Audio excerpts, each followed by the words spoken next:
नमस्कार, मी हुमरे बापूसाहेब. आपलं दैनिक संघर्ष योद्धा लाईव्ह न्यूजमध्ये स्वागत.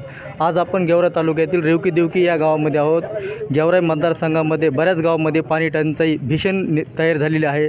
त्याचप्रमाणे रेवकी देवकी या ठिकाणसुद्धा 2 महिन्यापासून पाणी टंचाईला ग्रामस्थ समोर जात आहेत. आणि गेवराईचे आपले युवा नेतृत्व रणवीर काका पंडित यांनी फिल्टर प्लॅन्टचं आज रेवकी देवकी येथे उद्घाटन केलेलं आहे. आणि ग्रामस्थांना फिल्टर पाण्याची आजपासून सेवा मोफत झालेली आहे. आणि आपण याविषयी काकांना एक प्रश्न विचारणार आहोत. काका, गेवराईमध्ये भीषण पाणी टंचाई निर्माण झालेली आहे आणि आपण मोफत फिल्टर पाणी ग्रामस्थांना दिलं आहे, याविषयी आपण काय सांगा? आदरणीय भैयासाहेबांच्या मार्गदर्शनाखाली आपण या ठिकाणी रेवकी या गावात आमचे साहेबांचे सहकारी आहेत विलास देवकते, त्यांच्यासोबत त्यांच्या सहकारी कंपनीने मिळून इथं एक मोफत फिल्टर प्लांटची सोय केलेली आहे. तर इथं पंचक्रोशीतले सर्व गावातले लोक इथं येतात. हे फक्त रेवकी देवकी पुरतं मर्यादित नाही. हिंगणगाव असेल, संगमजळगाव असेल, गोंदी असेल, इथं लोक येतात. तर हे पाणी देताना कधी विलास काकांनी जात पात धर्म गाव वगैरे काहीच बघितलेलं नाही. लोकांना या टंचाईच्या काळात, पाण्याच्या टंचाईच्या काळात काहीतरी मदत असावी या उद्देशाने हे प्लांट सुरुवात केलेलं आहे. बरं, काही ह्याला वेळेची मर्यादा राहणार आहे का? 24 तास सुरू राहणार आहे? हे 24 तास सुरू राहणार आहे. तुम्हाला अधिकची माहिती या प्लांटबद्दल विलास काका देतील. बरं काका, आपण आज ग्रामस्थांना फिल्टर प्लॅन्टचं उद्घाटन केलेलं आहे, यामागचं काय कारण असो? तसं पाहिलं तर फिल्टर प्लॅन हे पहिलाच चालू होता, पण तांत्रिक कारणामुळे मध्ये बंद होता. आता त्याचं रिनोव्हेशन करून आपण ते चालू करतो आहे. तो सर्व गावकऱ्यासाठी किंवा पंचक्रोशीतील सगळं लोकांसाठी आज 24 तास खुला असेल. बरं, आता 2 महिने ग्रामस्थावर भीषण पाणी टंचाई निर्माण झाली. या 2 महिन्यात ग्रामस्थांनी कुठून पाणी आणलं आहे, उपलब्ध केले सण पिण्यासाठी? परिस्थिती अशी उद्भवली होती की जिथं जिथं मिळेल तिथून पाणी आणण्याची व्यवस्था केली. कारण गावात तर कुठली पाण्याची व्यवस्था झालेली नाही. कारण की आमचे सरपंचच फरार आहेत. आता 1.5 महिना झाले. काही दुर्दैवी घटनेमुळे ते फरार असल्यामुळं सगळ्या गावावर आमच्या भीषण संकट कोसळलेलं आहे. ते त्यांच्या कर्मधर्माने आज फरार आहेत. आज पण ते नाहीत. शोकांतिक आहे आमच्यावर. काय बरं, रेवकी देवकी 3 म्हणजे गावाची ग्रामपंचायत आहे. तिन्ही ग्रामस्थांना पाणी उपलब्ध होणार का या ठिकाणी?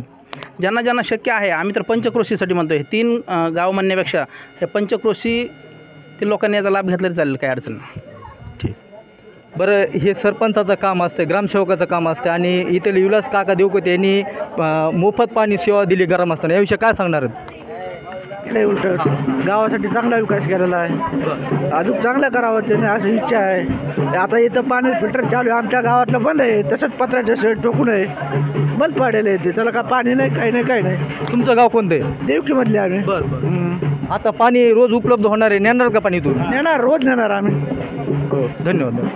आपले रेवकी देवकी गावचे जे समाजसेवक आहेत विलास काका देवकते यांनी जवळपास 7,000 ग्रामस्थांना मोफत पाण्याची सेवा दिलेली आहे. याविषयी काय सांगणार तुम्ही? मला अगदी याविषयी मला बोलायचं आहे. विलास काका देवकते यांनी की आजच नाही सेवा मोफत दिली फिल्टर पाणी पाजवण्याची किंवा गावाची विकास करण्याची.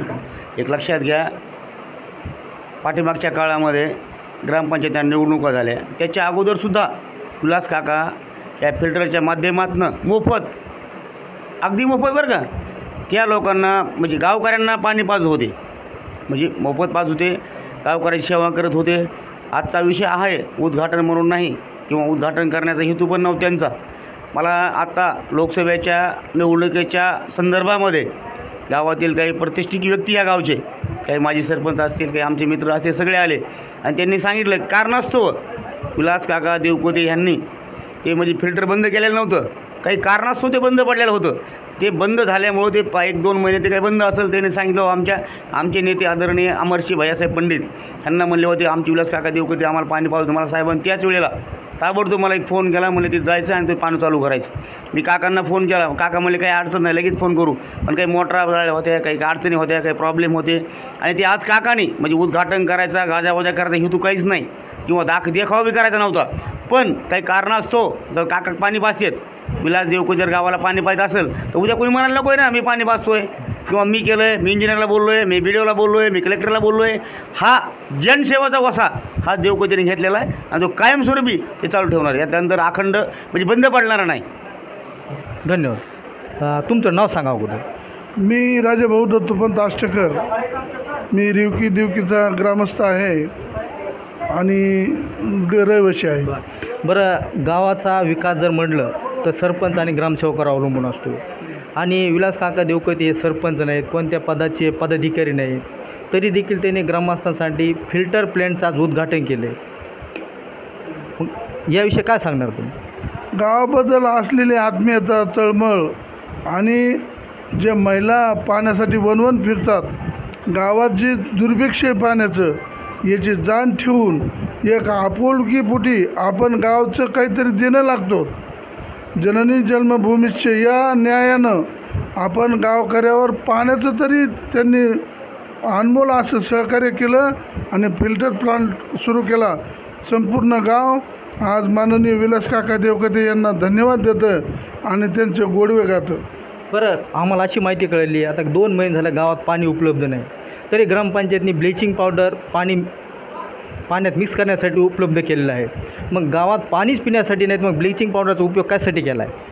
आता ते सर्वांना ज्ञात आहे, पण बरं का आता जे चुका झाल्या ते झाल्यात समजा, पण अनमोल असं काम पाण्याच्या बाबतीत विलास काकांनी केलेलं आहे आणि लोकांच्याही लक्षात आलं की आपला निर्णय कसा चुकला. आपण हिरा आपण कोळशाच्या खाणीतला टाकला, तो खरोखरच आपण ते गारगुटी म्हणून टाकला, पण तो अनमोल हिरा होता हे ग्रामस्थांच्या लक्षात आलं. बरं, गेल्या 5 वर्षात जी गावामध्ये विकास कामं झालेत, लोक समाधानी होते का? आत्ताच्या कार्यकाळात लोक समाधानी आहेत? नाही, काकांच्या बाबतीत नुसतं त्यांनी पाण्याचंच म्हणून नाही, रस्ते, नाल्या, पुन्हा रोडला पथदिवे, हायमास्ट, पुन्हा वृक्षारोपण, त्यानंतर वृद्धांना बसण्यासाठी सिमेंटचे बेंच, पुन्हा अनेक काम केले, भरपूर कामं केले हो गावात. पुन्हा महिलांसाठी, पुरुषांसाठी, वृद्धांसाठी शौचालय, असे समाज उपयोगी जेवढे कामं असतील तेवढे विलास काकांनी केले. खरोखरच ते नेतृत्व एक उमलतं नेतृत्व आहे आणि गावाला पुढं घेऊन जाणारं नेतृत्व आहे. त्या माणसाला साथ द्यायला पाहिजे हे गावाच्याही लक्षात आलं. धन्यवाद. तुमचं नाव सांगा आता. सर, मी साळीराम भगवान कोळेकर, रेवकी. बरं, आता काकाकडं सरपंच पद नाही किंवा कोणत्याही पक्षाचे पदाधिकारी नाहीत, तरी त्यांनी 7,000 ग्रामस्थांचा पाण्याचा प्रश्न आज मिटविला आहे. 2 महिने झाले ग्रामस्थ पाण्यासाठी भटकंती करीत होते. याविषयी काय सांगणार तुम्ही?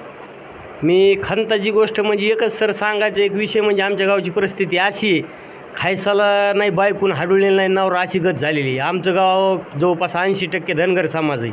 ते काय म्हणतात ना, एका मेंढीने उडी टाकल्या तशी गत आहे. ते एक समजा आला कार्यकर्ता, राहिला सरपंच झाला, कुठं तीर्थयात्रेला गेला, कुठं गेला तिची त्याला माहिती बिचारा, पण शेवट ज्याची ते काय म्हणते ना, ज्याची कणती त्यालाच कळकळी लागती. तसं एक काका म्हणजे पहिल्यापासून नेतृत्व हे आमचं म्हणजे नुसतं काका नेते म्हणून किंवा समाजकारण करून म्हणत नाही, ते आमचे आपुलकीचे आमचे संबंध आहेत घरचे. कुणाचे कोण मामाचे पोरं, कुणाच्या आत्याचा मुलगा, म्हणजे नाते संबंध आहेत. शेवट आम्हाला कळकळ आम्हाला दुःख लागलं म्हणजे त्यांना कळकळ येणारच आहे. आज आमच्या लेकराबाळाला पाण्याचा प्रश्न असा आहे, आमच्या लेकराबाळाला पाणी नाही म्हणजे त्यांना हाय ठीक आहे, त्यांनी तितक्यापुरता राग रोष करणं ते बी योग्यच आहे. काकाचं इलेक्शन झालं बाबा, सगळे लोकांनी उभा लोकांनीच केलं, पाळलं बी ठीक आहे, त्याबद्दल त्यांनी 2 महिने बंद बी ठेवलं. पण आता सर सांगायची रीत म्हणजे फिल्टरनीच चालू करायचं, म्हणजे फिल्टर आहे म्हणजे चालू होतो असा बी विषय नाही. ते फिल्टर चालू करायला पाणी बी लागतं, पाणी आणायचं म्हणजे सोपा प्रश्न नाही. पैसे किती ढिगले पण पाणीच नसल्या काय करणार फिल्टर. दुसरा विषय असा आहे, 2 महिने झाले गावात पाणी नाही, ग्रामस्थ पाण्यासाठी भटकंती करतात आणि ग्रामपंचायतनी ब्लिचिंग पावडर विकत घेतले. नेमकं ब्लिचिंग पावडर कशामुळे विकत घेतले? पाणीच नाहीत, मग पावडरचा काय उपयोग केला आहे ग्रामपंचायतनी? ते सरपंच घेऊन गेले तीर्थयात्रेला आळंदीला, तिकडे ते पाण्यात टाकायला तिकडं ते गावासाठी नव्हतं ते ब्लिचिंग पावडर. घेता त्यांना आलं ते, पण इथं टाकायला पाणीच नाही टाकायचं कुठं. ते आता सध्या बाहेर गेलेले आहेत कुठेतरी देवाला, आळंदीला गेलेत का कुठे गेलेत का, पण जिथं पाणी असेल तिथं गेले असतील तिथं ते टाकून देतील. बरं, गेल्या 5 वर्षात जी गावाचा विकास झाला त्याच्यावर ग्रामस्थ समाधानी आहेत का? आत्ता जी ग्रामपंचायत ताब्यात आलेली आहे त्याच्यावर लोक समाधानी आहेत? माझ्या माहितीस तो आमचं गावाचा जवळपास 20 वर्षापासून विकास ह्यो कसला नाहीच. मागच्या 5 वर्षात बी नाही, ह्या बी नाही. आता हे तर गेले 2 महिने 3 महिने तर असेच गेलेत आमची लय नशीब म्हणजे समजा बेकारच. विकास कुठलाच नाही 5 वर्षात का 20 वर्षात नाही. बरं, सध्या ग्रामपंचायत आता 5-6 महिने होऊन गेलेलं आहे. काय विकास कामं दिसले गावामध्ये? विकास कामं जी काय ग्रामपंचायतच्या आधी जी काकांनी केली ते 1.2 कोटी रुपयाचे रोड केले तीच गावाला दिसली म्हणजे काकांनी चोरून आणले का कुणाचे भांडून आणले कसे आणले त्यांना माहिती, पण ते आणले. आता त्या कामावर काकांनी जवळपास 1 कोटी रुपयाचा निधी मुरुम टाकण्यासाठी किंवा खड्डी टाकण्यासाठी आणला होता. आता ग्रामपंचायत ह्यांची आली ते आयता निधी आमच्या सरपंचांनी उचलून टाकायचा प्रयत्न केला. तुमचं काय नाव? संतोष भाऊराव गायकवाड. बरं, आता गावच्या जे काय समस्या असतात त्या ग्रामसेवक आणि सरपंचांनी सोडायच्या असतात. मात्र सरपंच या ठिकाणी उपस्थित नसल्याची चर्चा आहे आणि काकाकडं कोणत्याही प्रकारचं पद नाही किंवा पदाधिकारी नाहीत, तरी त्याने गावामध्ये मोठा प्रश्न सोडला. याविषयी काय बोलणार होतं? गावामध्ये आमच्या पाण्याचे म्हणजे पिण्याच्या पाण्याची आणि सांडपाण्याची इतकी म्हणजे अवस्था बिकट झालेली. आता आम्हीसुद्धा इथं गावामध्ये राहतो, तर सकाळी उठून शेतात जावं लागतं आंघोळ करायला. विहिरीच पाणी शेंदायचं, आंघोळ करायची, परत घरी यायचं. आणि बाथरूमला जाण्यासाठी सुद्धा पाणी नाही. पिण्याचं पाणी तर कुठून आणावं लागतं आहे. बाहेरगावून पाणी येतं आहे किंवा बाहेरगावून आपण स्वतः जाऊन आणायचं, गेवरा येऊन आणायचं. म्हणजे इतकी अवस्था बिकट झालेली. ग्रामसेवक लक्ष देत नाही, सरपंच लक्ष देत नाहीत. म्हणजे गावामध्ये येतात का सरपंच ग्रामसेवक येतात का गावामध्ये? काय कोणी दिसत नाही गावात. किती महिन्यापासून येत नाहीत गावावर? 2 महिने झाले असते गावात नाही. मग आता ग्रामस्थांनी नेमके त्यांच्या अडचणी कुणाकडे मांडायच्यात? कुणाकडे मांडतात? तुमचे काय काम पडलं तर कुणाकडे जावं लागतं? आता आम्ही विलास काका देवकते यांच्याकडे अडचणी मांडतो, कारण दुसरं आमच्या गावामध्ये अडचणी सोडण्यासारखा माणूस नाही आहे कोणी. आता तरी सध्या नाही आहे. होते इथून मागं ते समजा होते, पण आता नाही येतं. काकाचा अडचणी सोडू देत. धन्यवाद.